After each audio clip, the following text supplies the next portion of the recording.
Monsieur Nicolas Trompé, Monsieur Philippe Torres, Madame Catherine Thuet, Monsieur Thierry Jacques, Monsieur Francis Tursac, Monsieur Christophe Lacasse, Madame Stéphanie Moret, Monsieur Aurélien Mandelord, Madame Sonia Nestas, Monsieur Nicolas Cosson, Madame Valérie Tremouillet, Madame Alexandre, Madame Michel Jacques, Monsieur Bruno Portal, Monsieur Karim Abel, Monsieur Philippe Rouget, Madame Emmanuelle Soulier, Madame Gabrielle Lelière et Monsieur Jaline Berger.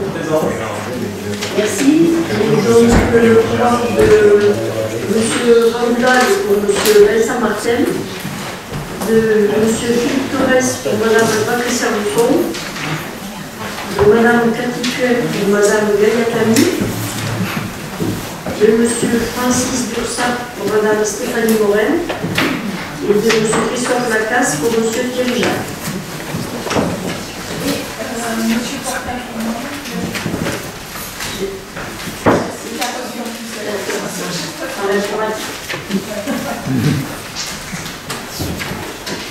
Bon, c'est bon, ok.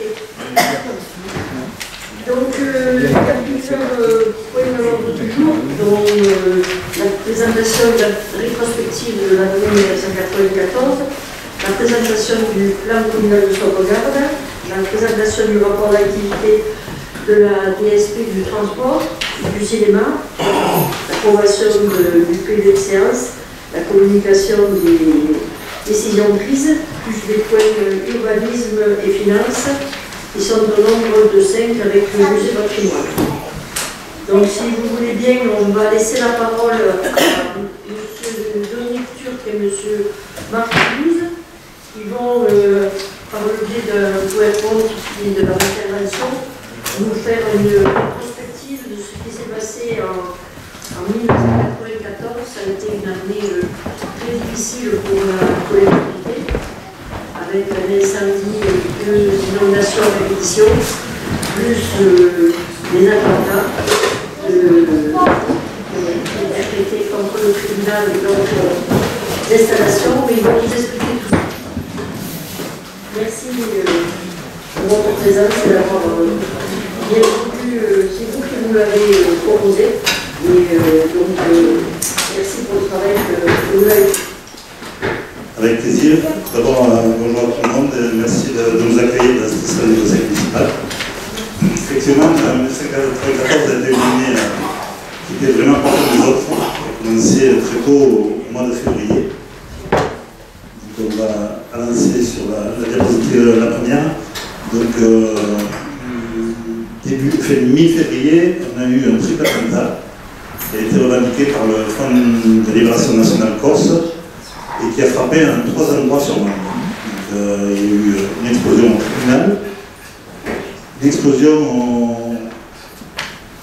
au service des impôts et une explosion également à l'inspection académique. Donc, consécutivement, ces 3 explosions, on s'est retrouvé à être un petit peu dispersés sur les 3 endroits où on a eu des explosions. On sort de ce sujet. Donc on a eu à mettre en sécurité les personnels qui étaient là. Donc au tribunal de Mende, c'était le concierge, l'inspecteur d'académie et l'inspecteur académique, et pour les impôts, il n'y avait personne.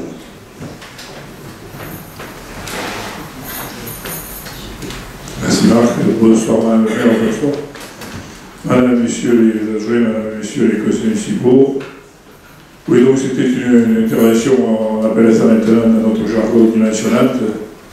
C'était une première pour nous et donc on a fait le travail qui était relativement simple techniquement, opérationnellement, une mise en sécurité à la fois des personnes et ensuite des biens pour éviter les plus vérifications aussi. Les organes de sécurité, les cadres de sécurité étaient toujours en service. Et pour l'instant, il y avait un jeune commissaire de police qui devait être affecté à Mende. Je me suis retrouvé à 2h, pas possible, à 2h du matin. C'est toujours comme ça ici. Vous voyez que c'était tranquille.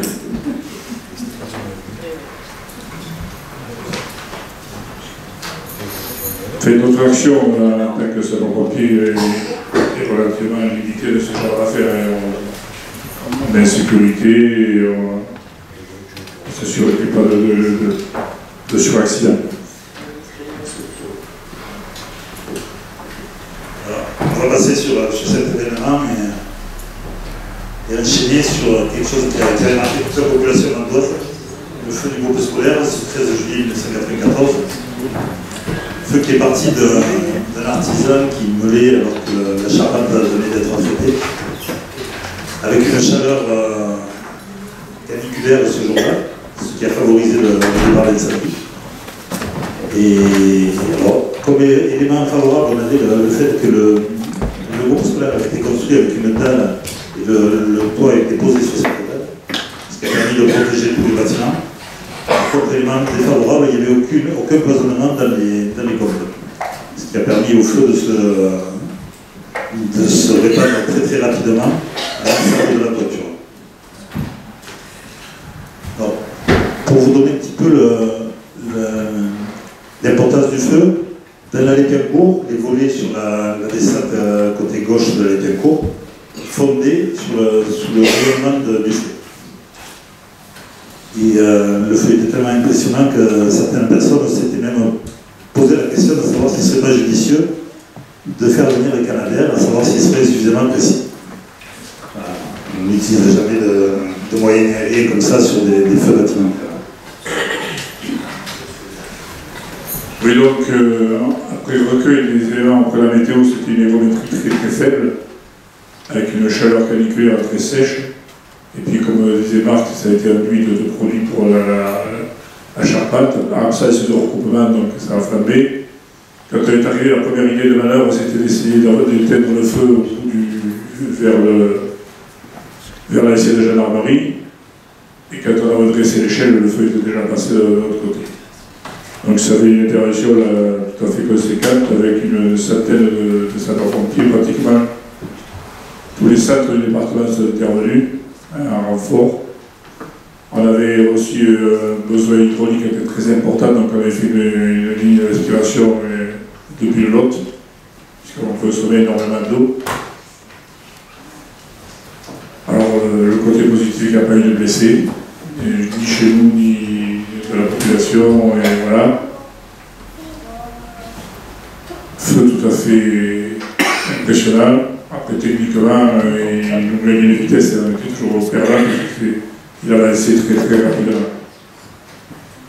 Alors l'effet de dalle, ça fait qu'il n'est pas descendu plus bas.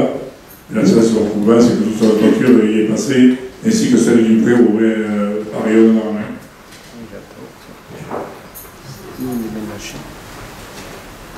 Après, notre espoir, qui n'est pas notre fait à nous, les sapeurs-pompiers, c'était surtout la reconstruction et la couverture en moins de 2 mois.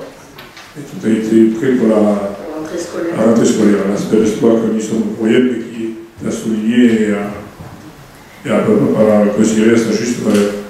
Et avec en plus le réhaussement de l'étage des combles, les gens vont rehausser pour pouvoir utiliser plus facilement les combles. Et la totalité de la charpente, de la couverture, tous les réseaux d'électricité, eau, etc. Et effectivement, il a fait une fourmilière d'ouvriers qui ont permis la réouverture en temps voulu pour la rentrée scolaire, même si les peintures n'étaient pas faites. Oui, il y a eu une réunion, c'est à la mer avec le docteur Delmas, il y a eu une réunion de crise où tout était mis en place pour la reconstruction et nous on terminait de noyer pour ce que le lundi ou le mardi, il y avait les experts qui étaient des services d'assurance.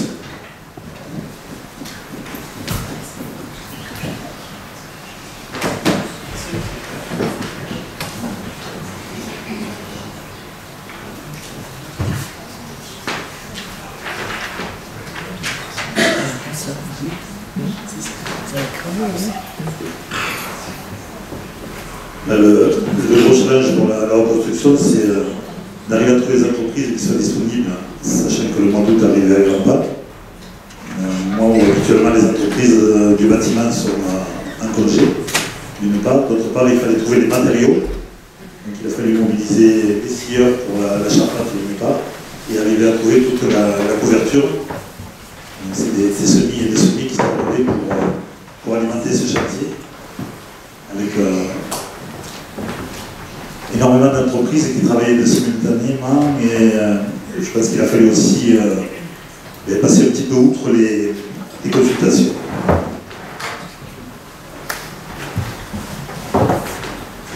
L'élément suivant qui nous a énormément marqué sur cette année 1994, c'est les deux crues de septembre et de novembre, où à l'époque on parlait de crues de niveau centennal. Ça a été revu à la baisse ensuite pour un retour sur 50 ans.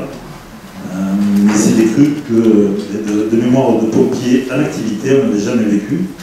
On a eu la première crue avec un petit moment de décrue dans la soirée, ce qui a posé problème puisque la crue est repartie en progression énorme par la suite, et on s'est retrouvé avec des pics de crue dans le milieu de la nuit, avec des gens qui étaient partis au lit rassurés de voir le lot qui redescendait. Et en fait, on a eu pas mal de sauvetage à faire dans des circonstances assez épiques.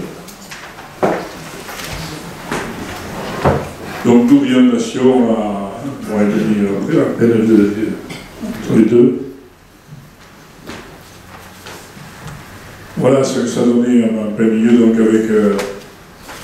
On y tient beaucoup, c'est toujours mettre les pompiers sur le pont, c'est le cas de dire, parce que dès que l'alerte est donnée, les gens sont à la recherche du renseignement, de savoir à quel moment ça va sortir, à quel moment ça monte, combien ça monte à Bagnoles et ainsi de suite. Donc c'est très important un appui et un soutien à la population que d'avoir des pompiers ou des employés municipaux ou des élus sur le terrain, mais prêts à répondre à leurs interrogations et pour éviter le trou d'angoisse et de panique.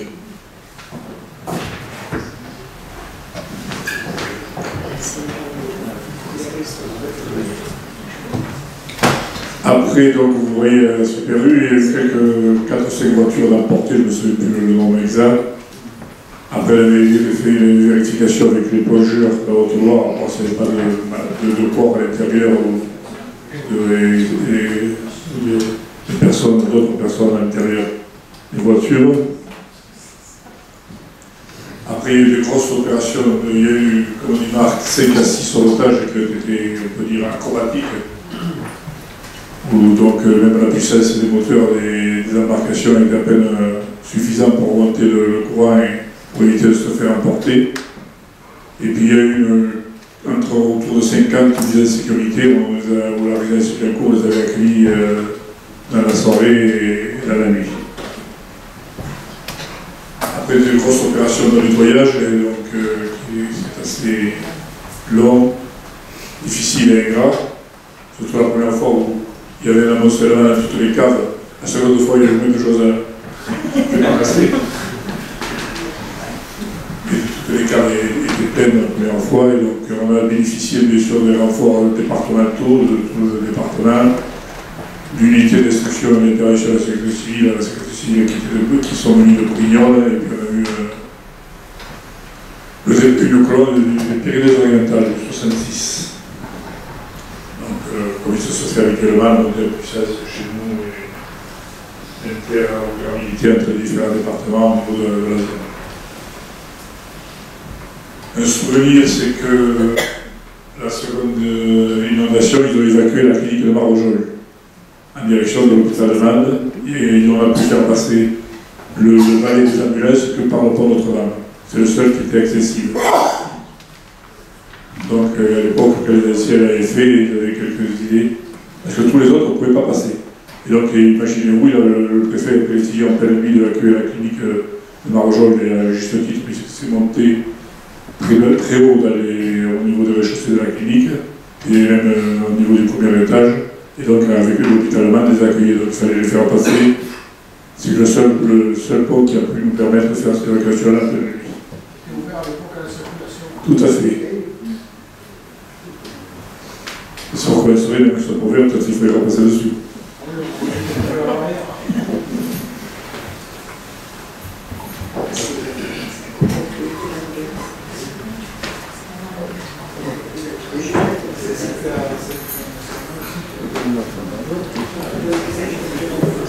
On avait rencontré, notamment sur la première inondation, des problèmes dire quelles étaient les priorités pour les nettoyages légaux. Alors, souvent, ceux qui crient le plus fort ne sont pas ceux qui en ont le plus besoin. Et on se retrouvait avec des personnes âgées qui, dans 15-20 cm de boue, nous disaient non, non, je me débrouillerai avec un balai rose et une serpillière. Voilà, donc on avait mis en place une reconnaissance dans tous les lieux qui nous sollicitaient pour faire le nettoyage, de manière à prioriser et ne pas pénaliser les gens qui en avaient le plus besoin. Voilà, donc on a fait un petit peu le tour de cette année 1994 qui ont été très marquables pour la population mandoise également. Et je crois que la transmission est impeccable pour le sujet qui suit, le plan communal de sauvegarde. Merci à tous et bonne soirée. Merci.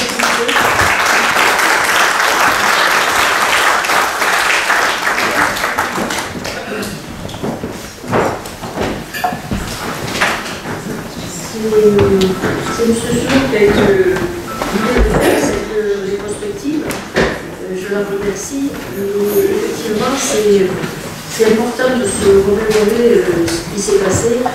Et puis, ça nous permet comme ça de tirer des conclusions pour pouvoir mettre en place les éléments nécessaires et faire les travaux nécessaires quand on le peut, qui est forcément le bâtiment qui pourrait entraver la possibilité au lot de cet endroit. Alors,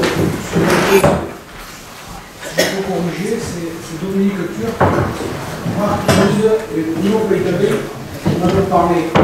Derrière, après, Mme le maire qui essaie d'organiser cette présentation parce que ça fait partie de la culture du risque. tout à fait.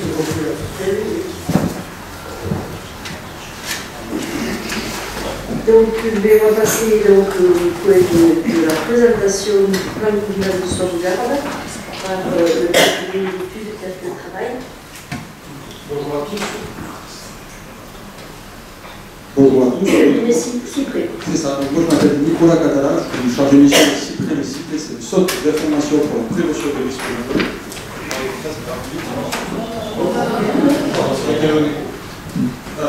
Nous, on est une association qui est basée à Martigues dans les Côtes-d'Or et on travaille avec l'ensemble des collectivités de la région PACA et Occitanie sur la problématique des risques majeurs, donc qui va de l'information préventive avec les équipements à la gestion de crise avec le plan communal de sauvegarde et les états civils de sécurité civile. Donc, l'intervention d'aujourd'hui, c'est assez succinct, pour plus laisser la place aux questions. Elle va se noter sur deux thèmes. Avant tout, le plan communal de sauvegarde et en deuxième partie, le crime. Assez rapidement, donc, des risques sur la commune qui ont été étudiés et qui ont été repris dans le plan communal de sauvegarde. Vous voyez ici, donc, au niveau des risques naturels, ça inclut l'inondation, les feux, les mouvements de terrain, le risque sismique et le risque climatique. Au niveau des risques technologiques, il n'y a pas d'établissement CV2 seuil haut sur la commune, ce qui fait que le risque industriel n'a pas été pris en compte à proprement parler. Et on s'est surtout concentré sur le risque de transport de matières d'eau. Au niveau des différentes documents cartographiques qui sont maintenant mis à disposition auprès de tous les habitants, c'est en lien avec le DIFRIM. Donc là, on a réalisé différents documents. Ça, c'est en lien avec le risque d'inondation, avec le code de prévention des risques d'inondation, qui permet en fait, via cette carte, à chaque habitant de se localiser plus ou moins et de savoir s'ils sont dans une zone à risque ou pas, avec bien sûr des consignes à respecter pour se mettre en sécurité. Pour le risque feu de forêt, c'est une zone en fonction de tout ce qui est bois, les forêts, les landes, en lien avec le risque de feu. Le risque de mouvement terrestre, on a pris en compte tout ce qui était les chutes de blocs, les glissements de terrain, tout ce qui était les phénomènes d'effondrement, etc., qui pouvaient être potentiellement pris en compte. Donc là, on voit principalement le centre de la commune est quand même, c'est logique, épargné, alors qu'à l'inverse, tout le tour de la commune qui est plus naturel, lui peut être plus soumis à ce risque. Le risque sismique, là en fait, on considère qu'à partir du moment où il y a un séisme sur une commune, il n'y a pas un secteur qui va être épargné et d'autres qui vont être davantage touchés. On considère que toute la commune peut être soumise au risque sismique, sachant qu'au niveau national, le risque s'établit de niveau 1 à 4. 4 étant principalement pour tout ce qui est Pyrénées et les Alpes. Là, on peut voir que sur la commune de Monde, on est dans une zone de sismicité faible, ce qui peut permettre quand même de se dire que le risque sismique est relativement, est moins important que dans certaines communes de montagne. Et en fait, le dernier risque qui a été pris en compte, c'est les risques de transport de matières dangereuses, donc tout ce qui concerne par exemple les camions qui peuvent transporter de l'essence, des produits dangereux, ou alors pour les particuliers qui se chauffent au fioul domestique. Ça rentre dans la catégorie des transports de matières dangereuses. Tous ces documents, ensuite, on les a analysés pour les prendre en compte dans le plan communal de sauvegarde. Le plan communal de sauvegarde qui existait, qui avait déjà été mis en place il y a quelques années, mais qui, après analyse et recherche et observation, avait été jugé un peu trop complet et surtout un peu trop lourd. Sauf que l'expérience, et davantage des services de secours peuvent le témoigner, en fait, un document, plus il est opérationnel et précis, plus il va être utilisable rapidement et correctement en cas d'événement. Alors un document qui fait 200 pages, donc on a besoin de mettre 15 minutes pour récupérer une information, c'est pas ça qu'il faut lorsqu'on a justement une crise à gérer dans l'urgence. C'est pour ça que justement, au niveau de la demande, on a essayé de le rendre beaucoup plus court et complet. Donc un plan communal de sauvegarde, avant tout, qu'est-ce que c'est? Donc le PCS, c'est un document qui doit permettre de définir l'organisation de la gestion des secours au sein de la commune. En gros, c'est quel va être le rôle de Madame le maire, de ses adjoints, des services au niveau de la mairie pour mettre en sécurité sa population, pour les alerter, pour les informer. Ça peut être également tout ce qui concerne les actions de ravitaillement. Si par exemple, je donne un exemple, vous devez évacuer en 1994, ça a déjà été le cas lorsque vous avez dû évacuer des personnes, la question de plan communal de sauvegarde qui va être réfléchie, c'est bien, on va les évacuer, mais où est-ce qu'on va les évacuer? Est-ce qu'on a les moyens, lorsqu'ils sont évacués, pour les ravitailler? Même si c'est que temporaire pour quelques heures, est-ce que vous avez de quoi les nourrir, de quoi leur donner à manger, etc. Ça, c'est des choses que l'on réfléchit dans le plan communal de sauvegarde. Le plan communal de sauvegarde, ça doit également permettre de traiter justement tout ce qui concerne l'alerte des populations. Donc, c'est bien, vous pouvez recevoir au niveau de la mairie une information qui vient du service de météo France, une information qui peut fournir aussi des services de secours de la préfecture, vous informant qu'il y a un événement sur la commune, ou pour les problématiques d'inondation et de précipitation, qu'il va y avoir un risque dans les heures à venir, c'est bien de réceptionner l'alerte. Et la question qu'il a fallu se poser, et surtout qu'il faut bien mettre en avant pour expliquer à la population, c'est que vous avez maintenant à votre disposition des outils pour toucher le plus possible la population qui peut être à risque, avec un rappel des consignes de sécurité. Donc, sur notre commune, c'est l'automate d'appel. Ça peut être également les personnes avec des ensembles mobiles d'alerte qui vont passer avec des véhicules équipés de mégaphones qui vont passer de certains quartiers à risque pour informer la population qu'il va y avoir un risque. Il existe également des outils qui sont nationaux, par exemple avec FR Alert, un outil qui se déploie sur l'ensemble des smartphones, et où en fait, à partir du moment où une personne rentre dans une zone à risque, elle va recevoir une notification lui informant que là actuellement elle est dans un territoire qui va peut-être potentiellement connaître un événement, et elle rappelle les consignes de sécurité, mettez-vous à l'abri, évacuez, etc. Un plan communal de sauvegarde, c'est obligatoire, mais pas pour tous. Pour votre commune, dans tous les cas, c'était obligatoire maintenant depuis de nombreuses années, étant donné que c'est obligatoire pour toutes les communes qui ont un plan de prévention des risques naturels approuvé. Pour votre commune, c'était le cas, donc il n'y avait pas vraiment de question, mais il faut savoir maintenant que depuis 2021 et depuis la loi Matras, le choix d'obligation des communes est beaucoup plus important. Avant, il y avait uniquement les communes qui avaient un PPR ou qui étaient en zone de sismicité 3 ou 4 ou demande directe de la préfecture. Maintenant, ça englobe davantage de choses.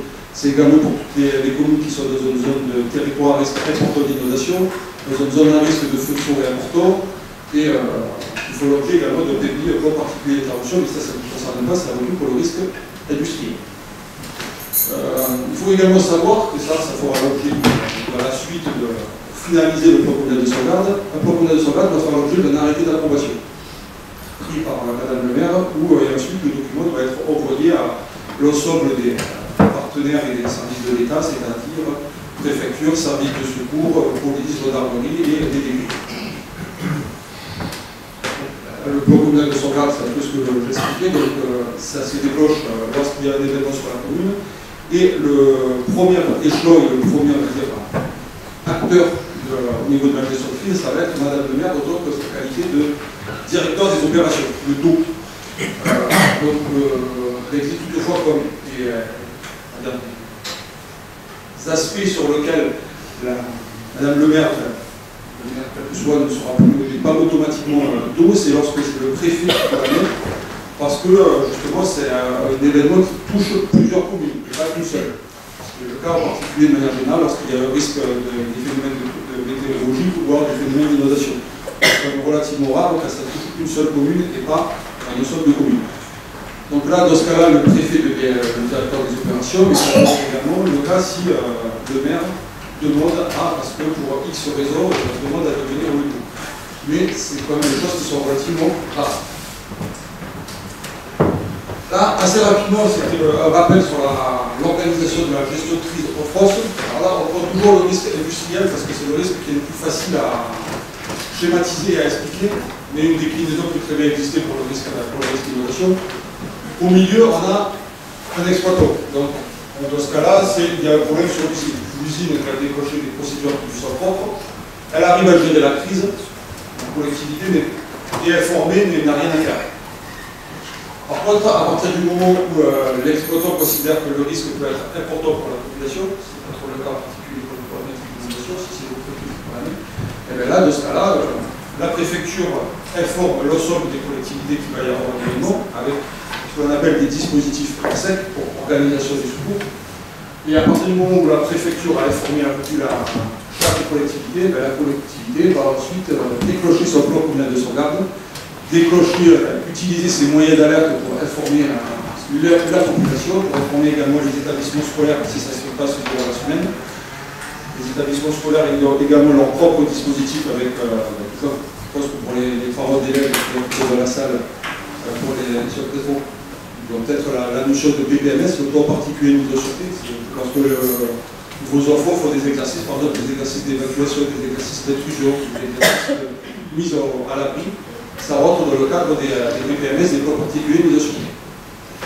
Tout ça, donc en gros, le rôle de la préfecture, le rôle des collectivités avec le plan communal de sauvegarde, le rôle des établissements scolaires, quel que soit le niveau avec les PPMS, forment l'organisation de la sécurité civile, de la gestion de crise.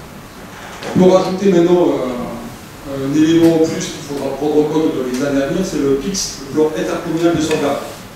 Ce qui est en fait, c'est comment est-ce que toutes les communes, via l'intercommunalité, vont pouvoir s'appuyer avec un renfort de moyens d'une commune à une autre. Si, par exemple, pour un exemple, la mairie reçoit un appel d'une mairie voisine pour la solliciter parce qu'elle a besoin d'avoir des moyens matériels supplémentaires, si c'est à votre disposition, vous pouvez les mettre directement pour la population, pour les communes voisines. Le plan communal de sauvegarde sur la mairie, au niveau de monde, il a été réfléchi ici, c'est-à-dire qu'on a réfléchi sous forme de cellule, donc il y a le maire qui est le directeur de l'opération, le plus bon, c'est lui qui va prendre les décisions, réfléchir avec l'ensemble des partenaires, comme par exemple la préfecture, les services de secours lorsqu'il y a un événement qui sont en mairie, pour justement réfléchir à toutes les décisions. Les décisions ensuite ils vont les transmettre à l'ensemble des cellules de terrain que vous voyez, qui vont tout d'abord centraliser, ça va passer par un lien central, c'est le RAC, le responsable des actions communales. C'est lui qui va en fait réceptionner toutes les décisions du maire pour ensuite les transmettre et les faire mettre en application par l'ensemble des différents services. Ça peut être le service d'évacuation sécurité par la police, le service logistique par les services techniques, le soutien aux populations, ça c'est plus ce qui concerne les CCAS par exemple, qui vont être acteurs de la gestion de crise, en particulier lors d'un événement. Il va y avoir également la cellule communication, avec les services au niveau de la mairie, pour savoir quels sont les messages qu'il faut transmettre à la population, pour les rassurer, mais également pour les informer des actions qui doivent être mises en place. Et en gros, là après, je pense que vous avez tous, si vous le souhaitez, accès au plan communal de sauvegarde pour connaître vos missions et vos actions, en fait, parce que toutes les cellules sont listées sur ce support de présentation. Le plan communal de sauvegarde, pour terminer avec ce dernier, en fait, nous on l'a réfléchi sous 4 formes. En fait, il est composé de plusieurs intercalaires. La première intercalaire, c'est des fiches d'événements. C'est-à-dire qu'en gros, tous les aléas, tous les risques que je vous ai présentés tout à l'heure, on les a repris un par un. et on a réfléchi à un plan d'action, par exemple pour le risque inondation. On sait qu'on a calculé en fonction de la hauteur du lot, quelles étaient les actions qu'il fallait mettre en place si on était à 1,50 m, 1,90 m, avec différentes cellules et différentes phases de vigilance qui doivent être mises en place. Parce qu'on reste en phase de on passe en phase de vigilance, de déclenchement du bloc communal de sauvegarde. Ça, c'est ce qu'on appelle des fiches événements. En fait, on les a déclinées pour tous les différents types de risques que l'on avait. Ce qui fait qu'ensuite, par rapport à toutes les fiches événements, chaque cellule que je vous ai montré ici a le double, c'est-à-dire des fiches mission. Ils ont un code couleur qui correspond. Le maire, le directeur des opérations, elle a le code rouge. Après, les couleurs Paris, ça c'est très bon. Toutes les cellules ont des couleurs qui sont différentes, ce qui peut permettre, en fait, lorsqu'il y a un événement, plutôt que d'avoir à récupérer l'intégralité du document qui fait quand même, bon, on est passé de 220 pages à une centaine de pages, comme déjà fait. Mais en fait, ça permet justement à tous les services, à chaque cellule, de prendre uniquement le code couleur qui lui correspond. C'est-à-dire qu'elle n'a pas à regarder tout le document, mais juste uniquement à prendre la couleur qui lui correspond par rapport à ses actions. En lien avec les fiches mission, il y a également tout ce qu'on appelle des fiches réflexes et des fiches outils, et ça peut être des fiches pour, si vous devez ouvrir un centre d'accueil pour accueillir des personnes, il y a une procédure type qui a été réfléchie et mise en place pour qu'elle soit adaptée à votre commune. Ce qui fait que là, pareil, vous devez ouvrir un centre d'accueil pour accueillir des personnes, vous prenez la fiche et vous avez juste à suivre la procédure sous forme de tableau, sous forme de checklist, ce qui fait que vous faites la première action, une fois qu'elle est faite, vous faites la deuxième, et ainsi de suite. Le but, lorsqu'on connaît un événement, c'est d'essayer de réfléchir le moins possible. Donc justement, il faut d'abord bien travailler en amont pour que le jour d'un événement ou d'une crise, il y ait juste toutes les procédures à suivre pour que ce soit opérationnel, surtout que vous puissiez mettre en sécurité le sol de la réflexion. Après, le dernier classeur, c'est plus les fiches outils, c'est tous les numéros de téléphone importants que vous devez avoir pour le risque du conseil municipal, le numéro du service technique. Les entreprises qu'il y a sur la commune qui pourraient potentiellement être utilisées ou réquisitionnées en cas d'événement. Et tout ça, ça forme ce qu'on appelle le plan communal de sauvegarde. Pour que le plan communal de sauvegarde soit complet, il nécessite, c'est bien, là en l'occurrence il est quasiment terminé, donc il reste juste la prise de compte de l'approbation, mais c'est bien, vous l'avez fait. Et si vous le laissez sur l'étagère, vous ne saurez jamais vous en sortir. Alors en gros, c'est un jour où vous êtes amené à présenter des événements. Malheureusement, ces dernières années, on peut voir que le risque est de plus en plus important sur l'ensemble du territoire.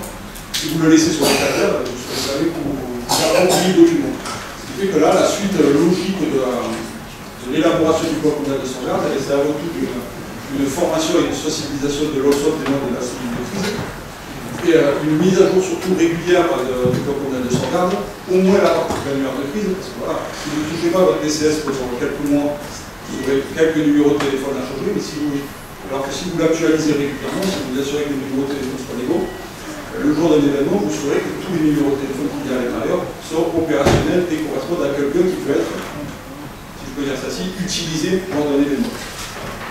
Et la dernière chose à faire, justement, c'est la participation des exercices. Vous avez fait votre plan communal de sauvegarde. Si vous ne l'avez pas testé, vous ne pouvez pas savoir concrètement s'il est opérationnel. La dernière chose, c'est un peu comme à l'école. Vous avez appris une leçon, mais c'est bien. Est-ce que vous la connaissez parfaitement pour pouvoir la mettre en application? Là, ça passe justement par la mise en place d'exercices. Jusqu'à quelques années, jusqu'en 2021, les exercices n'étaient pas obligatoires. Il faut savoir que justement, on lit avec la loi en face, les exercices, c'est au moins un minimum d'un exercice tous les 5 ans. Là aussi, c'est pareil, c'est obligatoire. Voilà pour le plan communal de sauvegarde. Et assez rapidement par rapport au DICRIM. Alors, le DICRIM, c'est le plan communal de sauvegarde, c'est la version gestion de crise pour la collectivité. C'est quelle doit être l'émission de l'ensemble de la mairie pour gérer la crise. Il y a la déclinaison pour la population qui a reçu via l'information préventive, donc ça se passe par le DICRIM. Et le DICRIM, c'est le document d'information communale sur les risques majeurs et qui est obligatoire pour toutes les communes en fait, de France, parce que toutes les communes de France sont soit concernées par le risque sismique, soit comprises dans un pays, soit concernées par un plan de prévention des risques naturels. Donc maintenant, toutes les communes sont dans l'obligation de l'organiser. Pour votre DICRIM, le DICRIM, voilà à quoi il correspond. Donc l'objectif, c'est d'expliquer à chaque habitant, risque par risque, quels sont les secteurs qui sont concernés. Est-ce qu'il y a déjà eu des événements? On parle assez régulièrement de l'événement de 94 en termes d'inondation, étant donné que c'est quand même un événement de référence au niveau de la commune, même si maintenant ça commence à remonter, les plus jeunes ne le font pas connu, mais ça permet justement de s'approprier en fait, et de développer une certaine culture du risque qui est nécessaire pour justement permettre à la des habitants de se mettre en sécurité. Ça permet également de rappeler les possibles de sécurité, pour vous donner une idée, donc voilà à quoi ça peut répondre. Donc vous avez la description du risque, est-ce qu'il y a déjà eu des événements sur la commune ou à proximité, et à droite, c'est la carte que je vous ai présentée tout à l'heure, ça doit permettre justement à chaque habitant de se positionner plus ou moins pour savoir si là où ils habitent, ils sont en sécurité ou s'ils sont potentiellement dans une zone de risque, et donc de s'assurer, de vérifier qu'ils sont toujours protégés. Et en bas, c'est un bon réflexe, c'est-à-dire qu'est-ce qu'il faut faire avant un événement, pendant un événement et après un événement. Et le document a été décliné donc, pour tous les types de risques, inondation, feu, etc.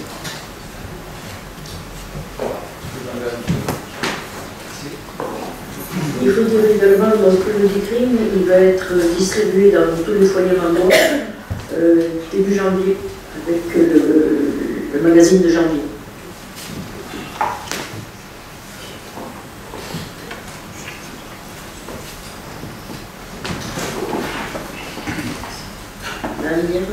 Bonjour.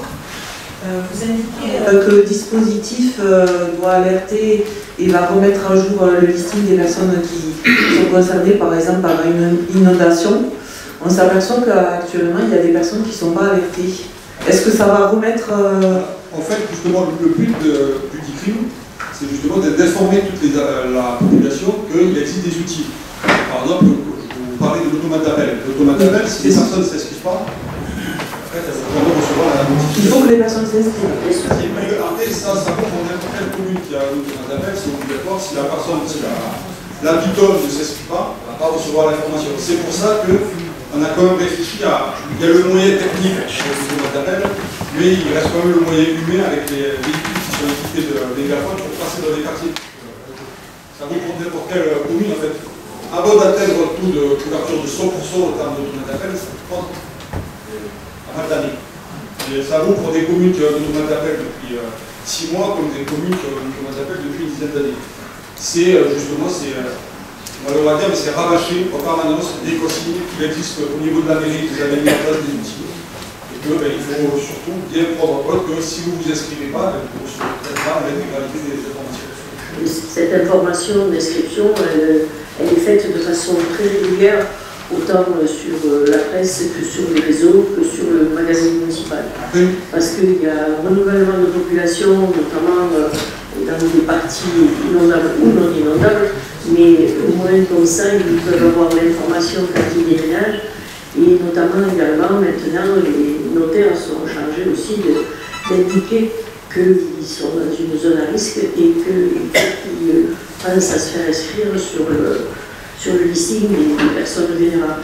Maintenant, ça fait quelques années, lorsque vous louez, vous achetez un bien, le notaire ou l'agent de location doit vous fournir un état des risques pour savoir si votre bien est situé dans une zone à risque, et si c'est le cas, quel type de risque. Après, nous, ce qu'on a fortement encouragé auprès des personnes avec qui on travaille depuis l'année, c'est de régulièrement, au moins une fois par an, de refaire une petite campagne d'information pour dire l'automate d'appel existe, est-ce que vous avez réussi à vous inscrire? Si ce n'est pas le cas, est-ce que vous pensez à le faire? Pensez même à mettre à jour votre numéro de téléphone, parce qu'il y a les nouveaux arrivants, mais il y a également les personnes qui vont changer de numéro de téléphone d'une année à une autre, parce que changent d'opérateur ou pour X raison. Ben là, pareil, en faisant une campagne d'information au moins annuellement, ça permet justement toujours de s'alimenter et d'avoir un automate d'appel qui, petit à petit, sera le plus fiable et le plus complet possible. Et il arrive également qu'on fasse des exercices grandeur nature d'appel avec un message spécifique indiquant que ce n'est pas une alerte, mais que c'est un exercice.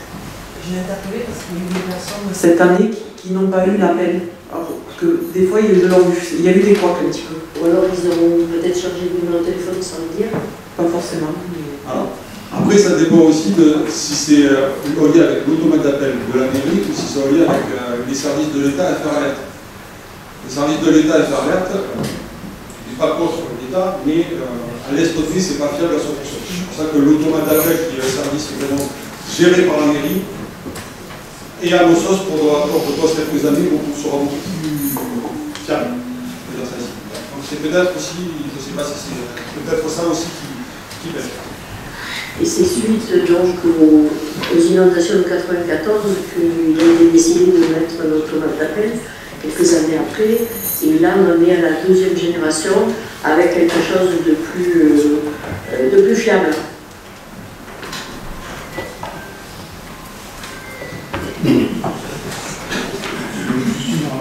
Nous sommes tous alertés par les inondations. Nos voisins espagnols sont en train de le subir et de plein fouet. Est-ce que le monde est également, parce qu'il y a un risque qui apparaît de plus en plus prégnant également, c'est le risque de glissement de terrain lors des inondations, lors des forts épisodes pluvieux. Est-ce que le monde particulièrement est exposé à ce risque de glissement de terrain? Je pense notamment à tous les lotissements qui sont sous causeuse. Et est-ce qu'il est répertorié? Est-ce qu'il est examiné et étudié sérieusement? Ça, en fait, on l'a pris en compte dans tout ce qu'on appelle les phénomènes de mouvement de terrain. Donc, tout ce qui est chute de bloc, effondrement, glissement de terrain, comme vous l'avez si bien dit. Donc, ça a été pris en compte et étudié dans le protocole de sauvegarde au niveau de la fiche mouvement de terrain.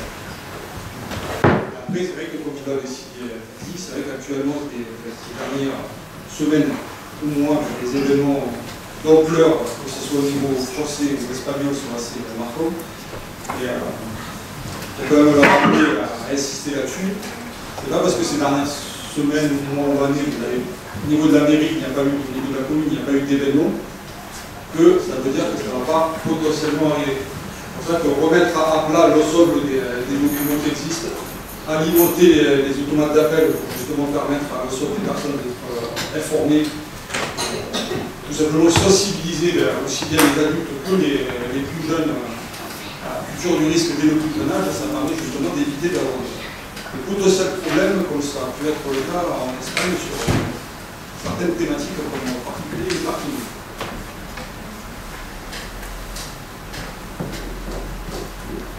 Effectivement, il y a quelques secteurs qui ont été plus ciblés risque de glissement.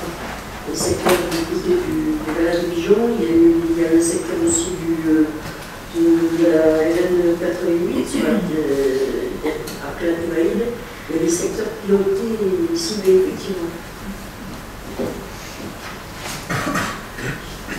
Et que vous retrouvez dans le diagnostic des risques.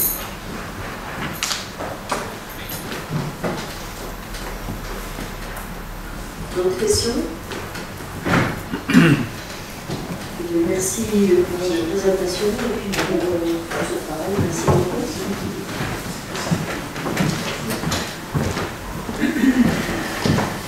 Donc, le point suivant, c'est la présentation du rapport du transport urbain dans ce projet. Et avant ça, j'ai fallu de désigner le secrétaire de séance. Donc, si vous êtes d'accord, M. Bourrain sera secrétaire de séance.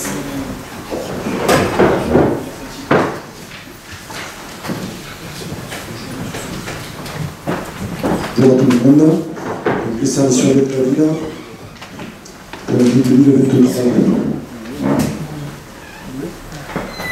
Alors, toujours exploité par l'entreprise SAS Bonnet, donc située à Mende, à la route du chapitre.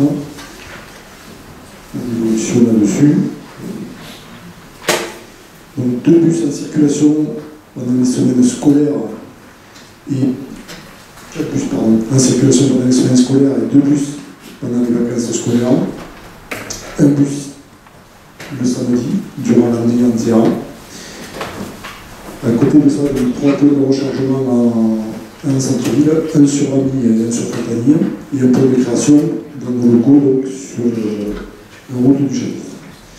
Ça représente donc 6 conducteurs équivalents temps plein, une personne qui s'occupe de l'entretien sur un tiers-temps, 3 contrôleurs assermentés, et l'équivalent quasiment de l'emploi administratif entre tous les postes de l'entreprise.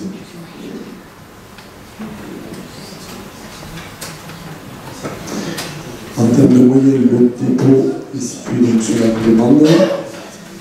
On n'a pas indiqué, on a un dépôt annexe qui a été mis en location depuis 2 ans. mais en l'occurrence, il n'y a pas d'exploitation liée sur le service urbain. Donc tout est géré sur le dépôt central situé à la route du Chêne-Maître. Le parc de véhicules, donc les deux premiers, les deux petits véhicules, les deux suivants sont les grands véhicules, et le dernier, le véhicule de réserve, qui est aux couleurs du service urbain, donc qui nous permet d'exploiter facilement toutes les pannes, les entretiens divers. La liste du personnel, donc en haut, les 6 personnels employés sur le service en conduite, et en dessous, une représentation de chacun en termes de secrétariat, entretien, mécanique et divers. Donc l'offre de service, il existe donc 3 lignes. Une ligne 1 qui effectue le secteur de Fontanille, l'hôpital et qui rejoint le Foirail. Une service de ligne 2 qui lui exploite de l'autre côté de la ville, donc du côté de Valcroze, les Bouleines. Et enfin le service ligne 3 qui est donc la ligne du samedi, qui est un service unique. Qu'est-ce que ça représente tout ça? Ça représente 190 000 km annuels et un volume d'heures de 7 500 heures de conduite.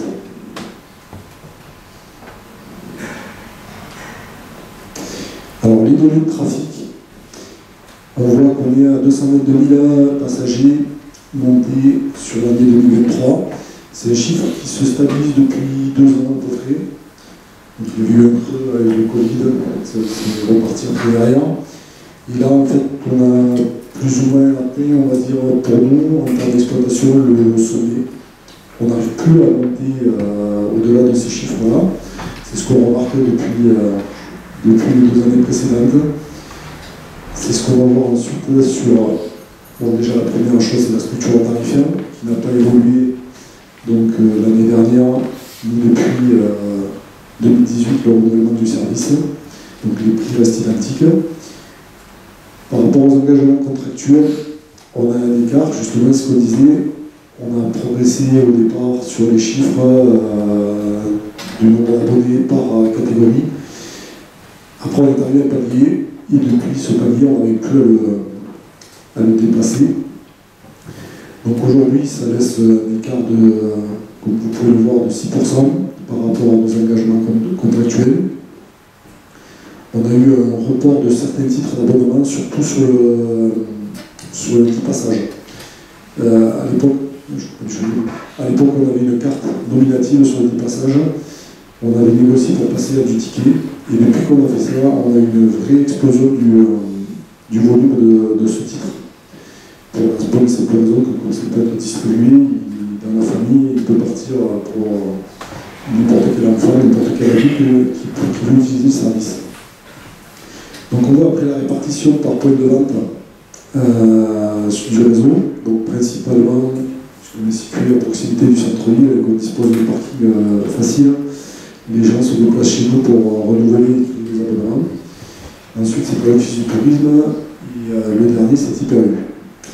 Le tabac Zonco à Fontanille, pour l'instant, a abandonné le système. On a quelques soucis avec la personne qui gère le tabac, un peu particulier. Les contrôles, donc les contrôles principalement, donc toujours sur la rentrée de septembre à novembre, on a très peu de tentatives de fraude, voire quasiment jamais, si ce n'est, on remarque un petit peu cette année. Donc, pour faire une aparté, parce qu'on voit la différence par le simple fait que comme on est dans une période, on va dire, un petit peu, on ne sait pas trop qu'est-ce que ça va donner sur les prochains abonnements, tout ça. On a quelques personnes qui ont du mal à renouveler leurs abonnements là, actuellement. Donc on voit la différence par rapport à quand on a de la stabilité. Sur le réseau, on n'a pas de souci de ce côté-là. Très peu de... voilà. On est en dessous de 2% de taux de fraude. On doit sincèrement ramasser au dépôt 4 cartes à 5 cartes par an qui ont été données, prêtées de l'un à l'autre, et ça s'arrête là. En fait, comme ils passent tous devant le conducteur, ils ne peuvent pas passer sans payer. Donc, le contrôle est déjà, premièrement, assez facile. On a connu la triche sur les cartes. Sur le fonctionnement, donc, le tableau représente les arrivées des services. Donc, ce qu'on peut constater, c'est que les services à l'heure sont en jaune, considérés comme étant à l'heure. Vous avez un chiffre de 8376 arrivées en avance. C'est normal, en fait, pour nous, ce sont des arrivées à l'heure. C'est-à-dire qu'on a une heure théorique d'arrivée pour laquelle, dans la foulée, on a un horaire de départ. Donc, pour cela, il faut que le véhicule arrive à l'avance pour pouvoir faire son changement de service, la remise du code en billettique. Donc, ce qui fait qu'en fait, ce que vous avez de représenter en avance, pour nous, c'est quelque chose qui est à l'heure. À côté de ça, donc, on peut voir qu'on a donc 26 000 courses annuelles. Sur les 26 000, il y en a un peu plus de 22 000 qui sont dans les temps impartis. Après, on a des retards de temps en temps liés à nos travaux, principalement. Donc on voit des courses de 4 à 10 minutes qui représentent 3200 passages. Et puis après, des retards un petit peu plus exceptionnels qui représentent à peu près 800 courses sur l'année. Donc sur les actions commerciales principales, donc il y a une première action qui est une carte, acheter une carte offerte pour les courses lors de la Saint-Valentin. On a une deuxième sur les soldes durant l'été. On met en place un ticket acheté valable toute la journée pour que les gens aient le temps de faire les courses. Ensuite, on a la journée de transport public, toujours début septembre, où là le bus est totalement gratuit toute la journée. Et enfin, la semaine de Noël, où on fait bus gratuit toute la semaine. Donc généralement, ça favorise un petit peu le déplacement sur la ville, avec la patinoire, tout ça, des animations qui ont lieu en ville. On n'a pas constaté de réelles évolutions par rapport à chaque action. Ce qu'on peut dire, c'est qu'on abandonnera en tout cas le système de la Saint-Valentin qui pour l'instant n'a pas pris, ne fonctionne pas. Il faudra imaginer une autre. Donc les aspects financiers. Donc on a des carnets de recettes liés forcément aux objectifs non réalisés, donc qui est de 2 261 € de vue. Donc là c'est la clé de répartition pour les charges. Donc toujours pareil, on suit sur le même système. On peut stationner 35 véhicules sur le parc, comme il y a 5 véhicules liés au service surveillé. 15%. Donc là, le montant perçu.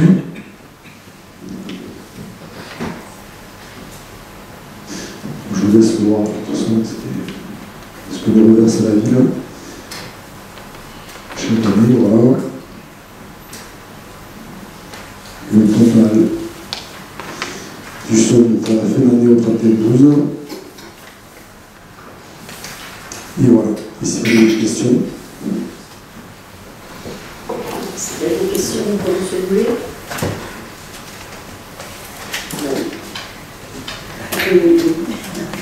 Merci beaucoup. Puis, on va mettre en place la nouvelle délégation qui commencera au 1er janvier 2025 avec une nouvelle disposition concernant aussi bien les lignes fixes que le DAB, mais on en a déjà discuté ici au conseil municipal. Merci. À l'année prochaine. On va passer au cinéma. Monsieur Defretas, s'il vous plaît.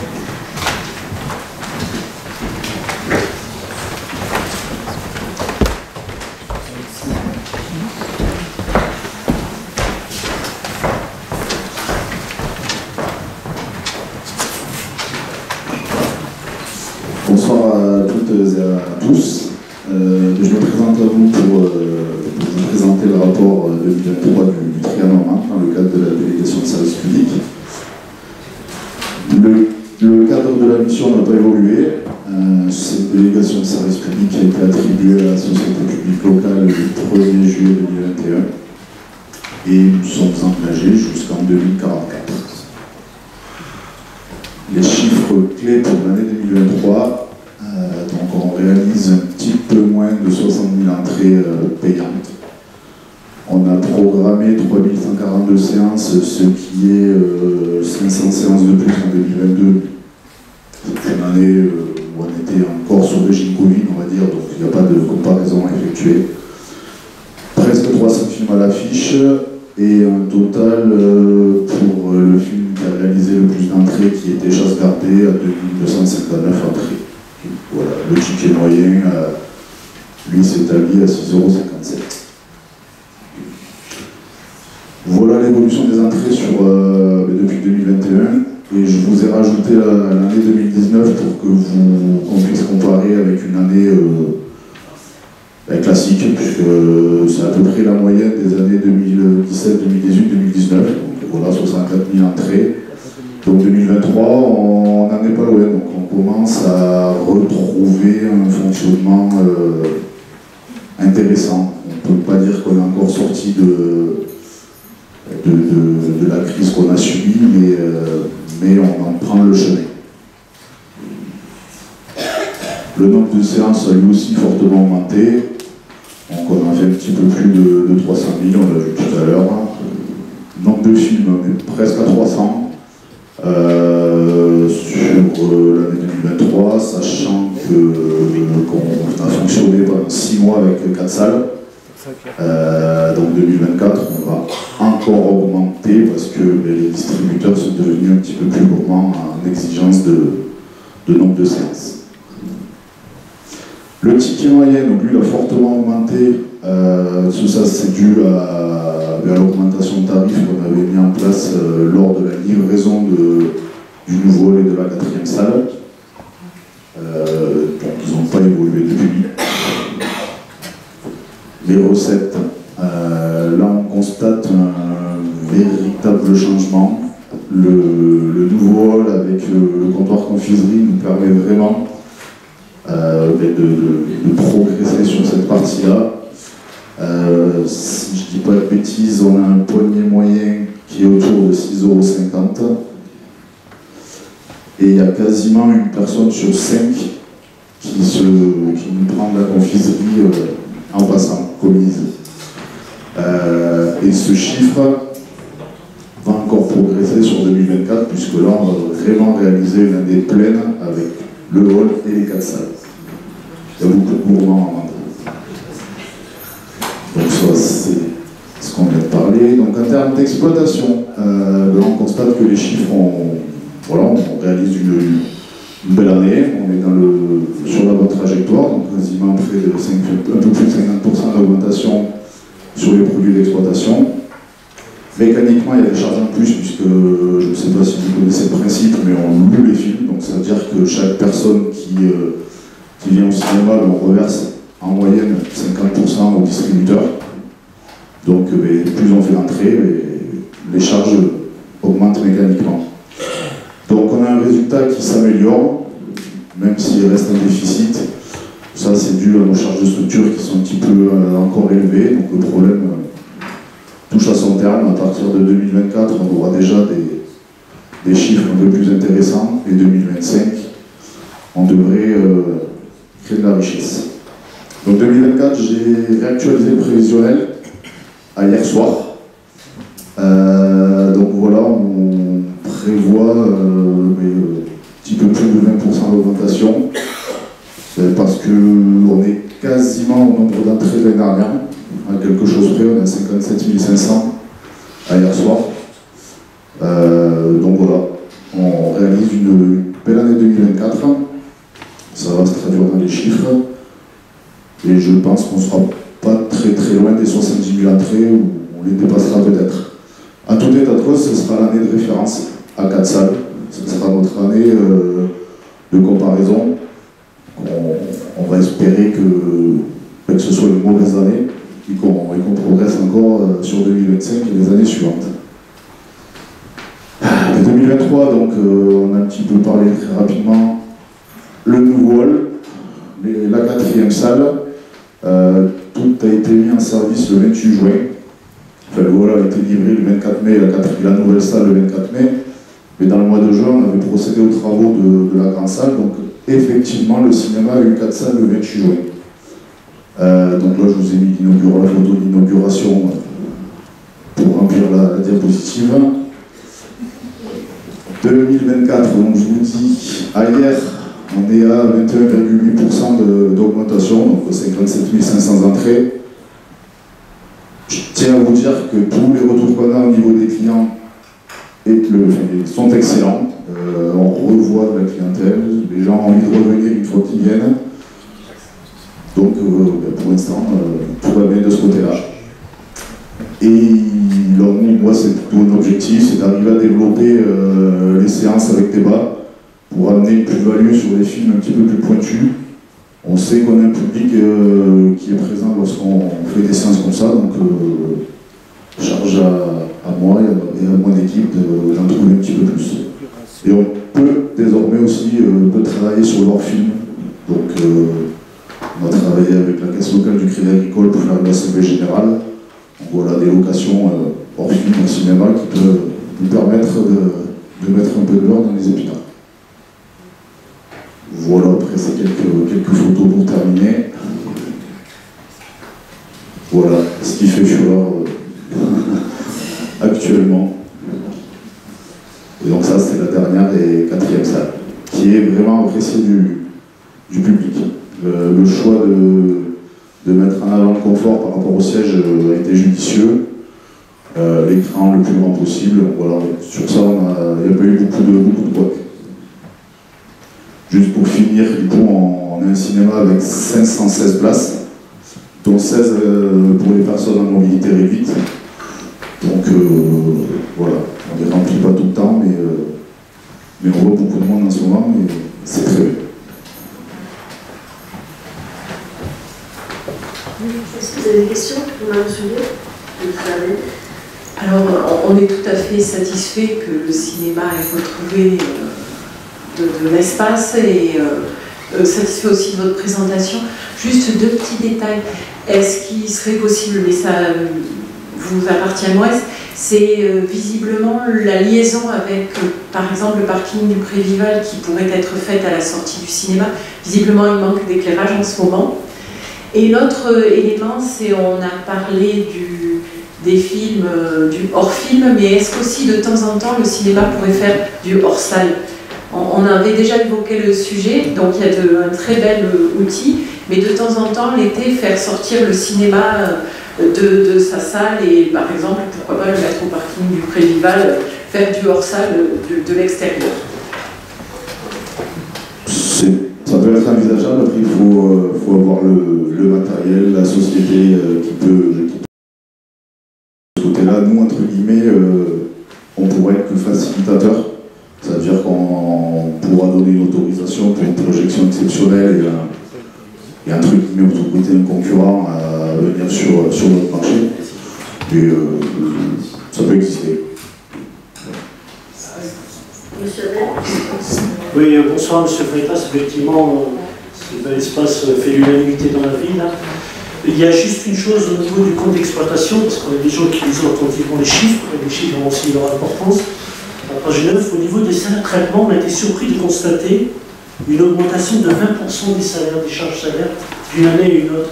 Qu'est-ce qui explique un tel écart? Alors, bougez pas, que je reprenne les chiffres. Page 9, ça Alors, concrètement, il a fallu, avec notre nouveau hall et notre nouvelle salle, et surtout le comptoir confiserie, qu'on embauche des jeunes étudiants. Donc c'est, en gros, on a eu deux petits jeunes travailler majoritairement le week-end, parce qu'effectivement, là on se rend compte que si on doit faire l'entrée et la confiserie seule, on n'y arrive pas. Voilà, donc c'est pour limiter le temps d'attente et avoir la possibilité d'ouvrir deux caisses. Si vous recrutez des gens pendant le week-end, c'est plutôt une bonne chose. C'est ce qu'on fait. Oui, je voulais apporter deux compléments. Le premier, c'est qu'on voit que l'activité, ce que j'ai dit l'autre jour, la communauté de communes est toujours déficitaire. Quand on regarde le bilan global, ça s'explique, avant que ce soit repris par certaines avec toujours la mauvaise intention, ça s'explique par le fait on supporte des charges de fonctionnement qui sont importantes liées à l'ancienne SEM, ce que tu as expliqué l'autre jour au conseil communautaire, sur le fait qu'on avait un directeur qui vient de nous quitter maintenant, et donc on a encore, pour l'année 2024, alors il faut bien s'attendre encore que les résultats cumulés de l'ensemble de l'activité SPL pour l'année 2024 sont encore déficitaires, comme elle l'est en 2023, et comme tu viens de le montrer pour le cinéma, il y a une explication rationnelle. En 2025, on devrait retrouver de l'équilibre, et donc de l'équilibre financier, et des excédents aussi qu'on a recherché. Et j'ai une autre donnée à faire aussi, c'est pour ceux qui sont cinéphiles ou pour tout le monde, vous avez vu qu'il y a une grève très importante aux États-Unis sur la fin de l'année 2023 sur les studios, et donc il a entraîné un retard conséquent, et on n'a pas les affiches en 2024 qu'on aurait dû avoir avec. Alors, il y en a certaines là maintenant en fin d'année qui arrivent, mais il y a quand même tout un tas de films qui ont été décalés dans le temps et qui ont empêché beaucoup de gens d'aller au cinéma. Alors, les chiffres ils sont très bons, mais en temps normal ils auraient été meilleurs que ça. Et donc en 2025, avec les programmations qu'il va y avoir, normalement on devrait dépasser allègrement les 70 000 entrées, parce que c'est pas de 70 000, c'est un très bon résultat sur 2024, mais il faut tenir compte de ce paramètre qui a quand même réduit l'attractivité des cinémas en France. Je suis d'accord. C'est pour ça que quand je parle de 70 000 entrées et d'année de référence, j'espère que ce sera une mauvaise année de référence. Puisque une salle de plus, j'espère qu'on parlera d'une année normale quand on sera autour de 75 et des bonnes années où on flirtera les 80 et plus.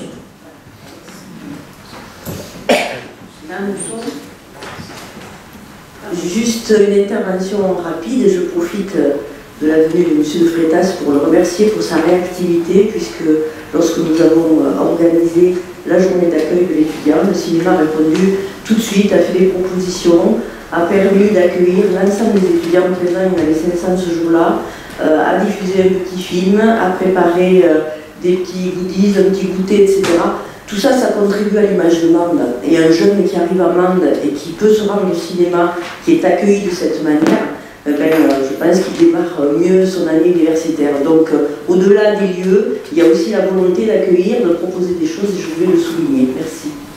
Ça m'a entre autres permis de recruter mon prochain étudiant qui travaille le week-end. Donc tout était pas perdu. Personnellement, je voudrais remercier M. de Freitas pour son accueil, sa collaboration avec les associations. On s'est vu cet après-midi pour des diffusions de films à thème. Et je voulais remercier pour son accueil et sa participation. Merci Madame. Et effectivement, il faut remercier M. de Freitas, mais aussi l'ensemble de l'équipe de la SPL qui donc fait fonctionner ce cinéma. Il le fait fonctionner à peine, je y passe énormément de temps, et effectivement, s'il y a pas tout à fait la fréquentation souhaitée, c'est aussi fonction de la programmation qui ne correspond pas forcément à ce qui est demandé localement, mais c'est aussi parce que les producteurs ne la diffusent pas. Donc il y a tout un tas d'éléments qui font que vous allez y arriver demain, comme l'a dit M. Suy. Merci. Merci. On va donner la parole à M. Delon qui va nous faire un point budgétaire sur l'agrandissement du cinéma. Ce sera un petit point rapide en complément de ce que Anthony vient de vous annoncer.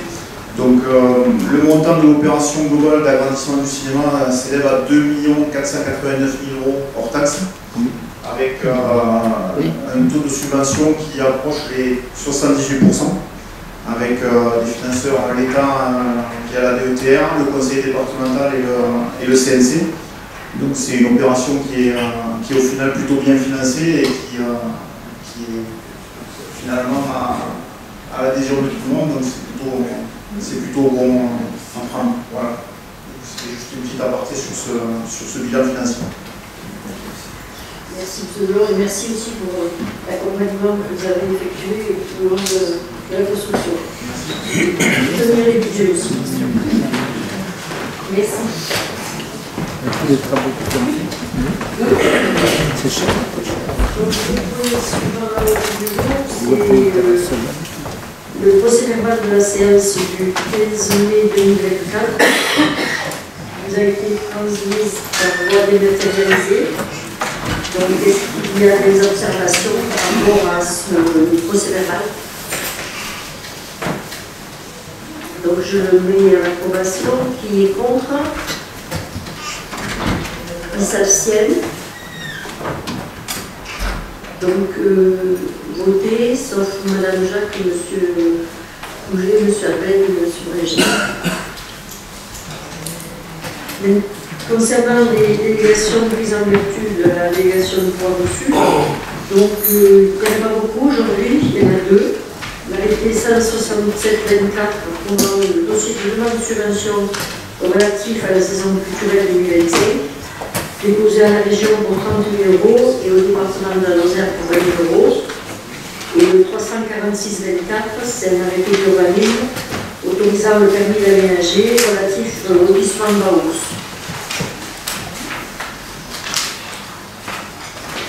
Donc le premier point concerne l'urbanisme et l'environnement. Donc je vais demander à Madame Trémolière de nous exposer la charte de partenaire de la réserve du ciel étoilé.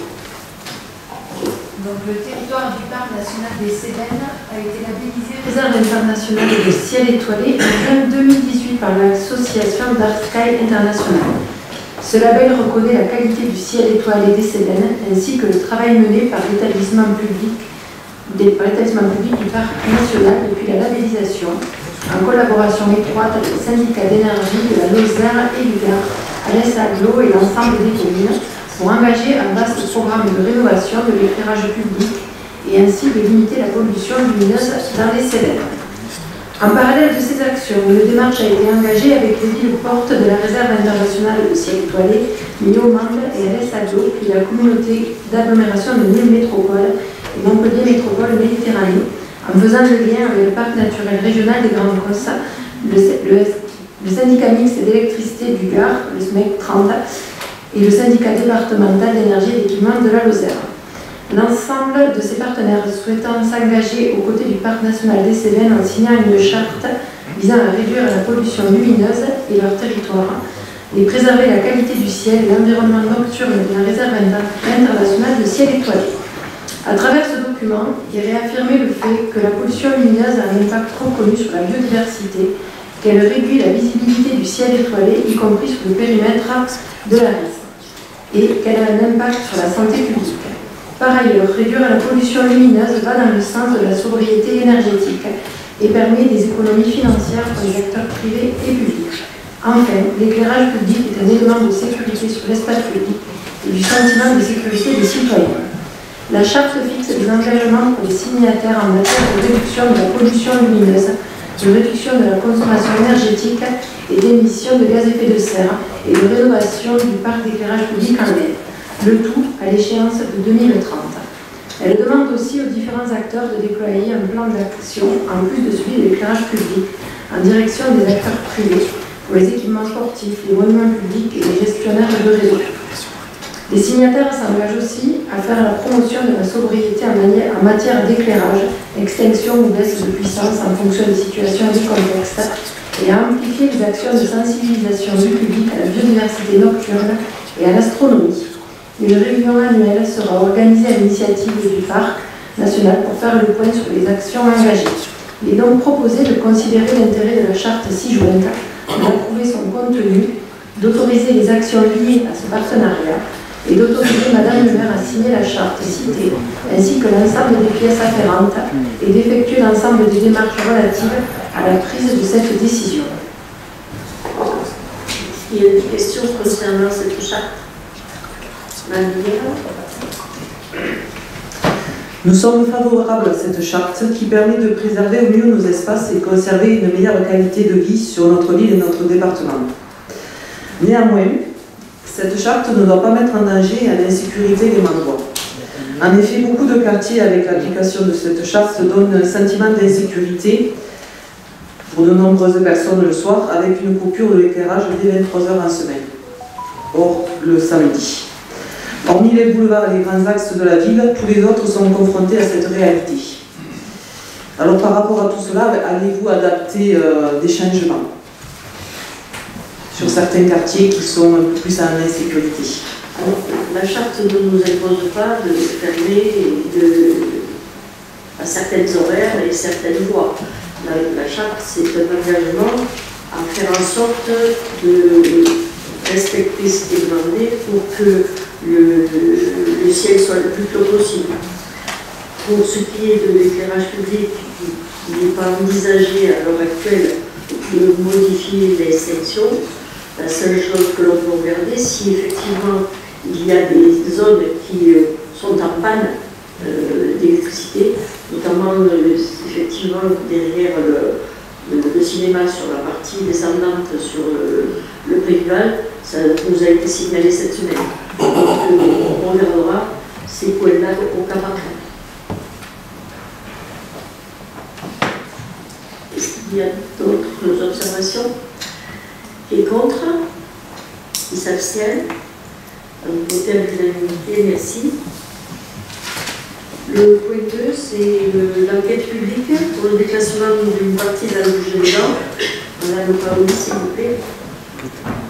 La commune demande à l'usage de déclasser pour céder une partie de la rue du Gévaudan et de régulariser la désaffection de chemin rural à Valcroze, aux abords des parcelles H344, 338 et 379, qui a cessé d'être affecté à l'usage public.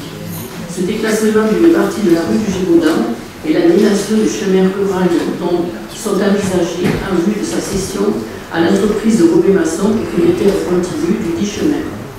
Conformément aux dispositions des articles R141.3, R141.4, R141.5 et R141.6 du Code de la voirie routière applicable pour le projet de déclassement en vue de cession d'une partie de la rue du Gévaudan.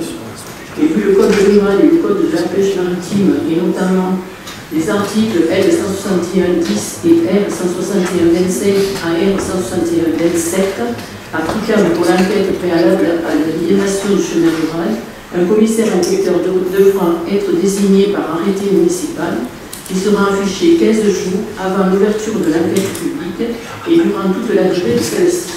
Cet arrêté est également affiché aux extrémités du chemin concerné. Il est proposé de prescrire une enquête publique unique d'une durée de 15 jours pour déclasser en vue de céder une partie de la rue du Gévaudan, aligner un tronçon de chemin rural dans le secteur Valcroze tel que précisé dans les dossiers techniques annexés au dossier d'enquête publique unique, de nommer un commissaire enquêteur, de procéder au déroulement de l'enquête publique unique.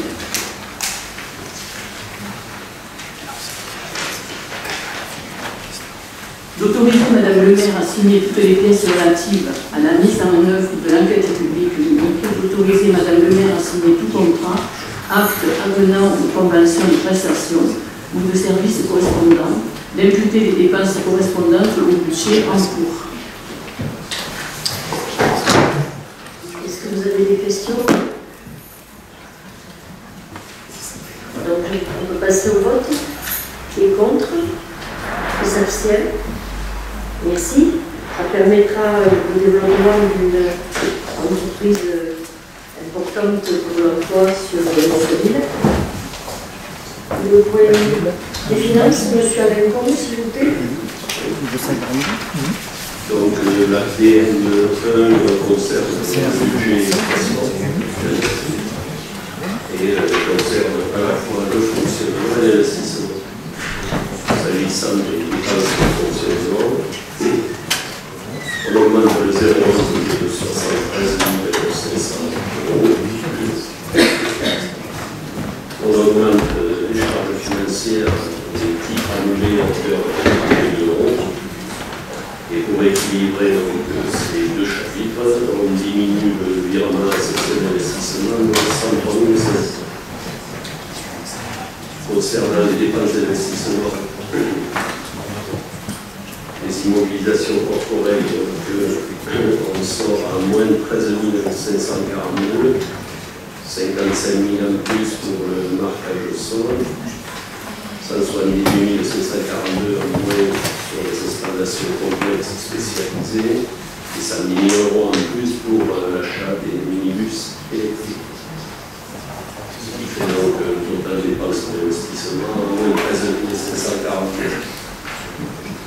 Qui s'équilibre donc par les recettes d'investissement de la DETR 2024 en plus pour 89 958. C'est ce que je viens de dire précédemment, donc le virement de la section de fonctionnement qui est diminué de 103 500 €. Donc un équilibre pour la section d'investissement moins 13 740.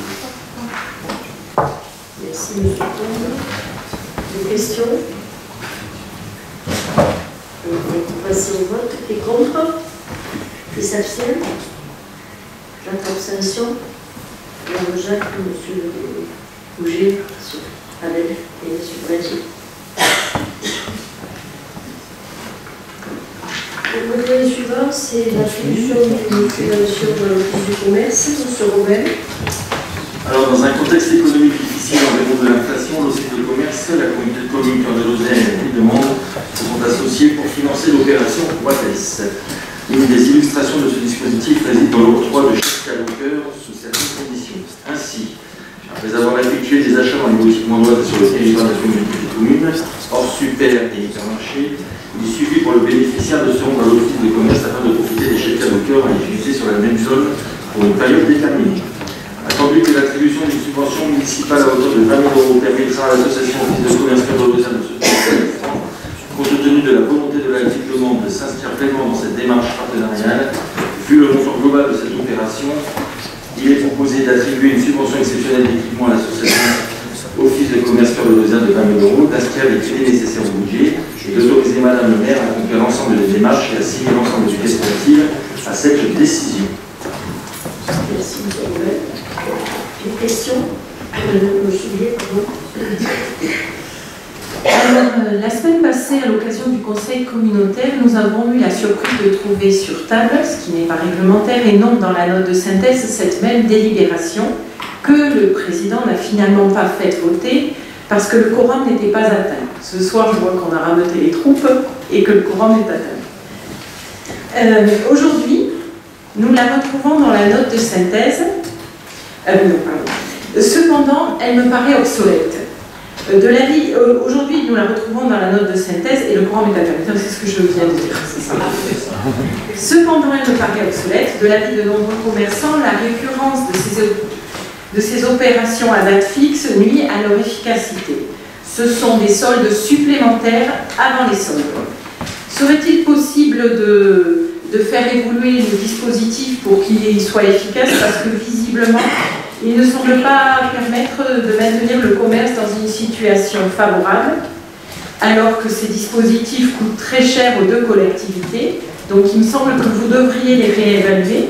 Enfin, comment allez-vous assurer le financement de cette opération avant qu'elle ne débute, puisque la subvention de la communauté de communes est manquante? Donc on votera contre. Merci Mme Soulier. Effectivement, on a retiré à l'ordre du jour du conseil communautaire parce que, comme vous l'avez dit très justement, ça ne figurait pas dans l'ordre du jour. Concernant donc cette demande d'attribution de subvention, ne prennent pas part au vote Mme Minet, M. Combe, M. Sio, Mme Paoli, M. Mandal, voilà, et moi-même. Donc, qui est contre? Mme Soulier, Mme Riel. Qui s'abstient? Donc, tous les autres sont pour, donc, voter subvention. Et le dernier point de l'ordre du jour, ça concerne le musée. Donc, c'est une convention. Dans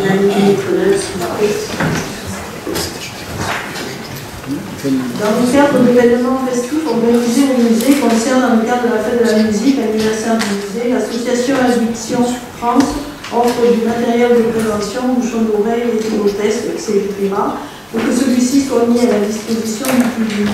Il est proposé de considérer l'intérêt de cette action matérialisée par la convention de partenariat ci-jointe, d'approuver le contenu de cette convention, d'autoriser les actions liées à ce partenariat, d'autoriser Madame le maire à signer la convention citée, ainsi que l'ensemble des pièces afférentes et d'effectuer l'ensemble des démarches relatives à la prise de cette décision. Merci, Madame. Est-ce qu'il y a des questions? Monsieur Abed. Mesdames et messieurs, le fonctionnement du musée de Gévaudan, c'est un feuilleton sans fin. En effet, on a découvert une annonce surprenante sur les réseaux sociaux le 24 octobre sur la page Manque Attractivité, où on peut dire désormais, au lieu de dire bienvenue au musée de Mende, je crois qu'on peut dire désormais bienvenue au tout nouveau palais des réceptions et fêtes en tout genre. Avec plus de 510 000 € de budget de fonctionnement par an, ce musée qui, je le rappelle, est fermé au public sur l'année la moitié du temps, ce musée est pourtant censé être un sanctuaire de la culture, un lieu dédié à la mémoire et au patrimoine de Gévaudan. Eh bien, ce musée, nous l'avons, on en a parlé au dernier conseil, Madame le maire, c'est aussi une grénothèque depuis son ouverture. Mais en place de la culture, me direz-vous. Entre deux machines à café et une salle de réunion déjà équipée, la culture semble de moins en moins présente sur les lieux. En effet, si vous avez un mariage à organiser, bonne nouvelle, le musée du Gévaudan propose désormais de se transformer en salle de fête, parce que visiblement, pourquoi exposer des œuvres d'art quand on peut danser au son d'un DJ et faire vibrer les murs? Après la grénothèque, place à la discothèque. Besoin d'une réunion d'entreprise? Pas de problème, on peut vous installer dans les ateliers pour brainstormer, pour stimuler vos remue-ménages. Et ceci pendant que le statut du Gévaudan regarde un peu ébahi, un peu stupéfait, cette étrange transformation. Alors oui, nous avons un musée qui n'en est plus vraiment un, mais qui a coûté 10 millions d'euros, juste pour rappel au Mondois, et qui coûte aujourd'hui 570 000 € par an pour un lieu qui devient de moins en moins un centre culturel. Ce n'est pas juste une dérive, Madame le maire. Ça risque de devenir un naufrage culturel. Apparemment, mesdames et messieurs, on est en train de passer discrètement du musée à une salle polyvalente de luxe. Alors, question, mesdames et messieurs. On a déjà des espaces pour ça à Mende, n'est-ce pas? Des salles de réunion, des salles de fête, tout un arsenal de lieux événementiels à nos frais, et qui ne rapportent même pas un tiers de ce qui nous coûte. On investit sans retour financier, sans retombée pour le public. Et pourtant, voilà qu'on déguise notre musée en centre de location. On parle d'une institution culturelle, mais là c'est surtout l'art d'inventer un gouffre financier sans fin. Un faux musée où le vrai art consiste à louer chaque recoin à ceux uniquement qui peuvent se le permettre. L'ancien maire de Mende nous a toujours reproché, avec beaucoup de hargne et d'agressivité, l'ancien maire de Mende nous a toujours reproché à nous, élus Mende Avenir, d'être des adversaires de l'art, des adversaires de la culture, de ne pas défendre et de soutenir la mémoire et le patrimoine du Gévaudan. C'était son vocabulaire. Tout ceci en raison de notre opposition à ce projet de musée de Mende en 2020. En réalité, mesdames et messieurs, la situation nous donne entièrement raison. Et tout le monde le comprend ou le découvre aujourd'hui. Ce musée du Gévaudan n'aurait jamais dû être porté et financé par la mairie, mais bien plutôt par le département ou encore la région. C'est une faute budgétaire, c'est une faute politique, et c'est exactement ce que nous avions expliqué il y a 4 ans dans ce même conseil municipal. Le musée de Mende va devenir progressivement un espace de location. Mais attention, c'est la culture et les Mondois, bien sûr, qui en payent aujourd'hui l'addition. Monsieur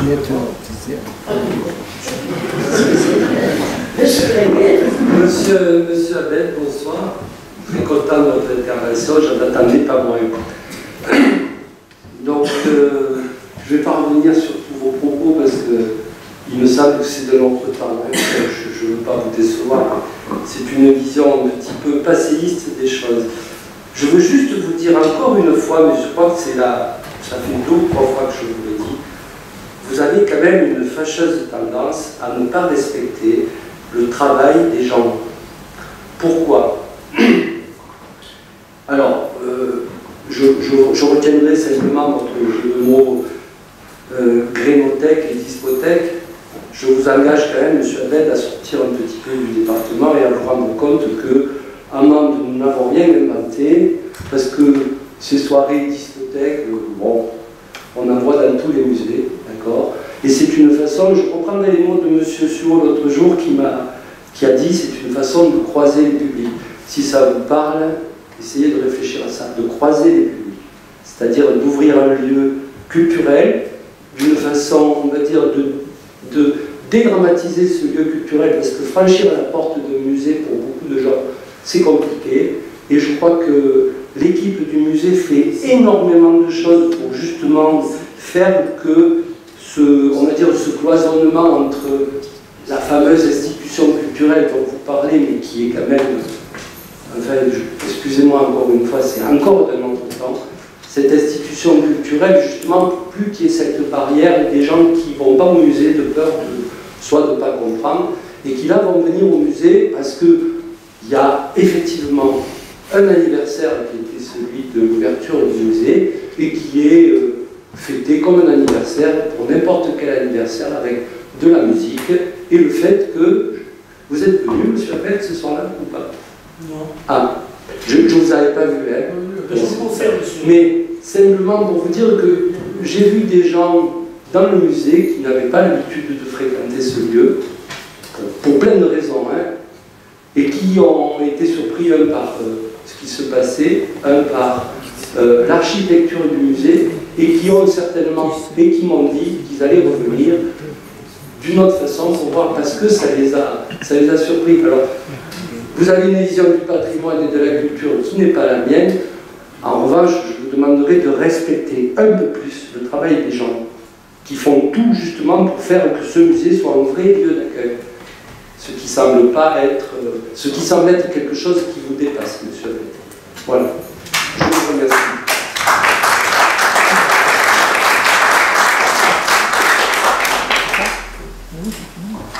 Il a tout dit, je crois. Non, j'ai fait. C'est vrai que le musée aujourd'hui s'ouvre vers l'extérieur et en permettant d'accueillir des publics différents, mais ça permettra demain d'accueillir aussi ce public-là sur des expositions temporaires pour lesquelles peut-être il ne viendrait pas systématiquement. Donc, considérant tout ça, est-ce que...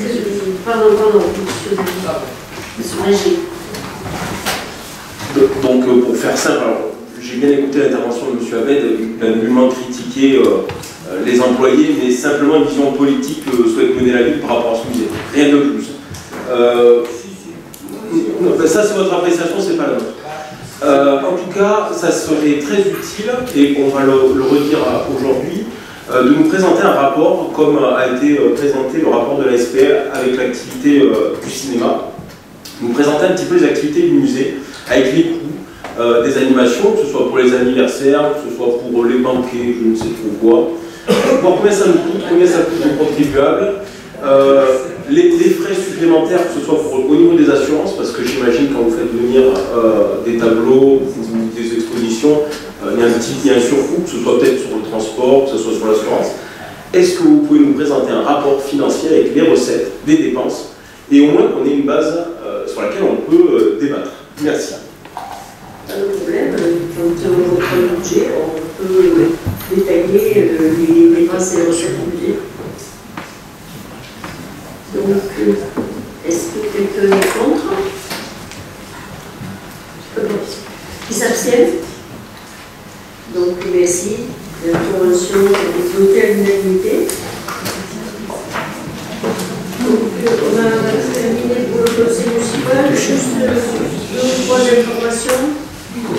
Cette semaine, il y a un livre, donc avec des écrivains dans les établissements scolaires et puis puis il y a la médiathèque, mais il y a le salon du Elvire samedi 16 à la Saint-Jean. La veille, vous avez les demandes organisées par les commerçants qui essayent de faire en sorte d'attirer du monde dans leur boutique.